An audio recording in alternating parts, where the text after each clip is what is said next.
बंधू आणि भगिनींनो, आरोग्य आपल्यासोबत या माझ्या यूट्यूब चॅनलवरती आपल्या सर्वांचे खूप खूप स्वागत आहे. बंधू आणि भगिनींनो, आज मी तुम्हाला एक नवीन अपडेट आणलेला आहे, ज्याद्वारे तुम्हाला लाडकी बहीण योजनेचा परत लाभ घ्यायचा असेल तर त्यासाठी ही योजना आहे. प्रत्येक लाडक्या बहिणीला आता आपले ई-के-वाय-सी करून घेणे गरजेचे आहे. त्याचीच ही माहिती मी आज तुम्हाला या व्हिडिओद्वारे देणार आहे. बंधू आणि भगिनींनो, प्रत्येक लाडक्या बहिणीला आता ई-के-वाय-सी करणे गरजेचे ठरणार आहे. ज्या भगिनींना यापुढे या योजनेचा लाभ मिळवायचा असेल, त्यांनी आपले ई-के-वाय-सी करून घेणे गरजेचे आहे.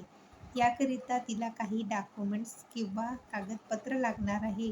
ती तिला सेतू केंद्रामध्ये घेऊन जायची आहे. तर बंधू आणि भगिनींनो, याकरिता जी डॉक्युमेंट्स किंवा कागदपत्रे लागणार आहे ती अशा प्रकारे आहे.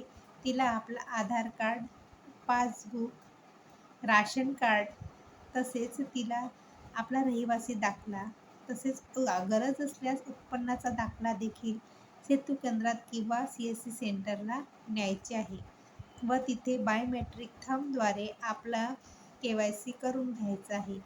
या योजनेसाठी पात्र सर्व भगिनींनी या योजनेचा पुढे लाभ घेण्याकरिता या डॉक्युमेंट्स सोबत नजीकच्या सेतू केंद्रामध्ये जाऊन आपले ई-के-वाय-सी करून घेणे गरजेचे आहे व ई-के-वाय-सी केल्यानंतरच त्यांना या योजनेचा लाभ पुढे घेता येणार आहे. तर बंधू आणि भगिनींनो, हा व्हिडिओ तुम्हाला आवडला असल्यास, माझ्या चॅनलवर नवीन असल्यास माझ्या चॅनलला लाईक व सबस्क्राईब करणे विसरू नका. धन्यवाद.